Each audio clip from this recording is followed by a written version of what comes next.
Hi, I'm Alexandra Chen, but my mother-in-law insisted on calling me the help. For 2 years, I lived in the servants' quarters of the Morrison family mansion, while secretly being their landlord. But let me start from the beginning.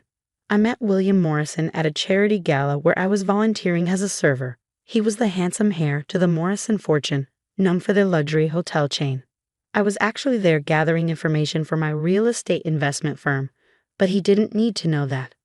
When he defended me from a rude guest who'd spilled wine on my uniform, I saw something genuine in his eyes.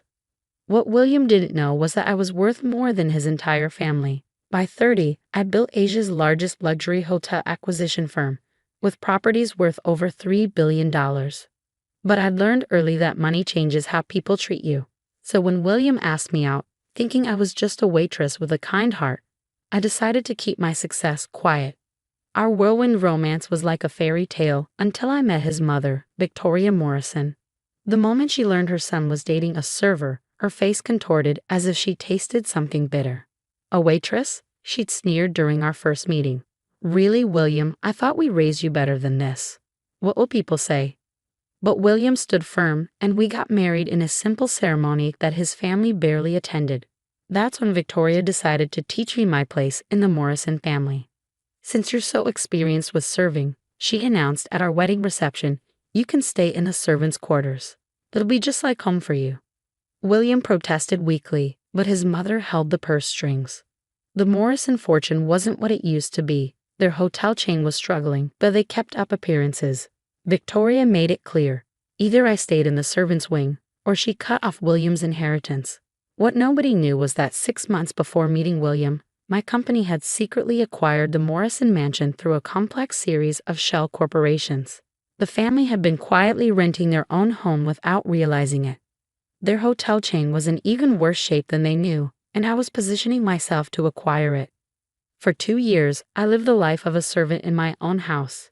Victoria made me use the back entrance, eat in the kitchen, and help the actual household staff with chores. If you're going to live here, she'd say, you need to earn your keep. I watched as they hosted lavish parties with money they didn't have, bragging about their legacy while their empire crumbled. Victoria would parade William in front of eligible socialites, pointedly ignoring my presence as I served champagne in my own home. Then came last week. The bank called about their overdue mortgage payments that were actually due to my company. Victoria threw a fit in her private study, not knowing I could hear every word. We need more time, she shouted into the phone. Do you know who we are? The Morrisons have owned this house for generations. That's when I decided it was time for the real owner of the Morrison mansion to make herself known. Because tomorrow morning, Victoria had arranged a meeting with the bank manager to beg for an extension. She'd insisted I come along. Apparently, my lowly presence would emphasize their desperation. Little did she know, I'd already arranged my own surprise for the meeting. The next morning, Victoria swept into the bank in her channel suit, practically dragging me along in my simple dress. Stand behind me and try to look pathetic, she hissed. Perhaps they'll take pity on us if they see we're charitable enough to keep you around. The bank manager's office was opulent with a view of the city skyline. Victoria had insisted we meet at this specific branch, the city's most prestigious, to maintain appearances. What she didn't know was that I owned this building too. Mr. Phillips will be with you shortly, the secretary announced. Phillips? Victoria frowned. We're supposed to be meeting with Mr. Henderson, the branch manager. There's been a change, I said quietly. Mr. Phillips is actually the CEO of Royal Crown Banking. Victoria's head snapped around. How would you know that? Before I could answer, the door opened. Thomas Phillips walked in, my longtime friend and business partner. He took one look at me standing meekly behind Victoria and had to suppress a smile. Mrs. Morrison, he began formally. I understand you're here about the mansion's mortgage. Yes. Victoria straightened her spine. There's clearly been a mistake. The Morrisons have owned that mansion for generations. These payment demands are ridiculous. Actually, Thomas said, opening a folder, the Morrison family hasn't owned that mansion for nearly 3 years. You've been renting it from Shield Properties. Victoria laughed dismissively. Impossible. We would never rent. We own that house. Your family sold it to avoid bankruptcy in 2021, Thomas continued.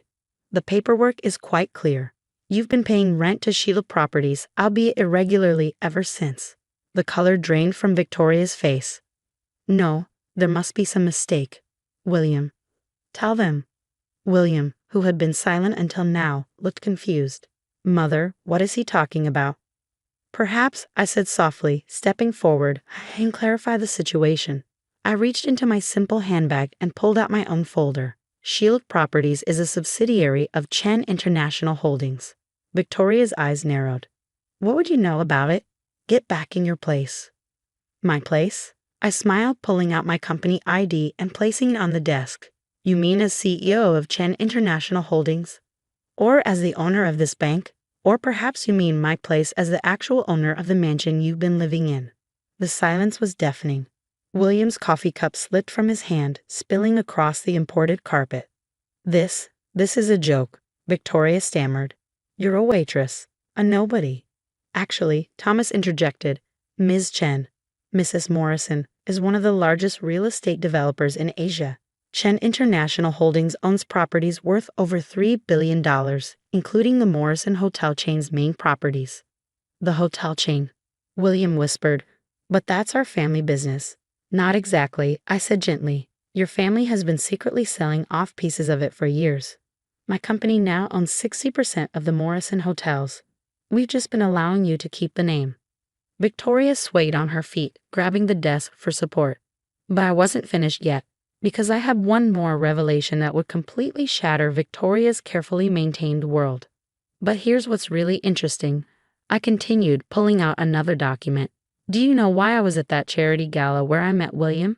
I was evaluating the Morrison hotel chain for acquisition. But then I met your son, and I saw something different. Someone different from the rest of your family. Victoria had collapsed into a chair, her perfectly manicured hands trembling. All this time, in my own house. Your house. I raised an eyebrow. The house where you made me use the servants' entrance, where I had to eat in the kitchen, where you made me serve drinks at your parties. I think I'm going to be sick, she whispered. Mother, William finally spoke, his voice tight with anger. You made my wife, the owner of our house, sleep in the servants' quarters. I didn't know, she wailed. How was I supposed to know? Would it have mattered?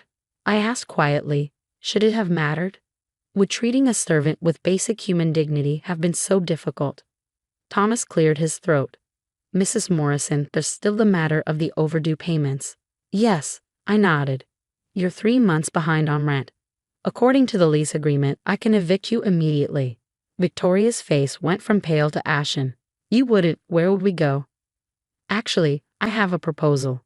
I opened my laptop. Chen International is planning to convert the Morrison hotel chain into our new luxury brand. We need someone to manage our European properties. William leaned forward, interest sparking in his eyes. The position is in Paris, I continued. It would mean leaving the mansion, living more modestly at first, and actually working for a living. But it's a chance to earn back what your family lost. Through merit this time, not just name. I won't, Victoria declared. A Morrison, working as an employee? Never. Mother, William cut in sharply. You're not in a position to refuse. Not anymore. He turned to me, his eyes full of remorse. I'm so sorry, Alex. I knew Mother's treatment was wrong, but I was too weak to stop it. I'd understand if you want nothing to do with me anymore. I reached for his hand. Actually, the job offer was for you, not your mother. I married you because I saw your potential, William, not your family name. It's time you had the chance to prove that potential. 6 months later, the Morrison mansion was converted into a boutique hotel. Victoria moved in with her sister in Connecticut, her social standing in tatters. William and I moved to Paris, where he threw himself into learning the hotel business from the ground up. To everyone's surprise, especially his mother's, William excelled. Free from his family's expectations, he proved to have a natural talent for hospitality management. Within a year, our Paris properties revenue had doubled. As for me, I still volunteer at charity galas occasionally, just to remind myself that true character shows in how you treat people when you think they're nobody. Yesterday, we hosted a hotel management training seminar. I overheard William telling the new staff, remember, treat every guest and every employee like they own the place, because one day, I learned that the servant I ignored was actually my boss. Victoria still sends the occasional email, always asking when we'll restore the family name. I keep her messages in a special folder labeled Lessons in Humility. The mansion's servant quarters, I converted them into a staff training center, where every new manager starts their journey learning to serve before they can lead. Because sometimes the best way to teach humility is to let people discover it themselves, even if it takes losing everything they thought made them important. After all, true class isn't about where you sleep, it's about how you treat others when you're awake.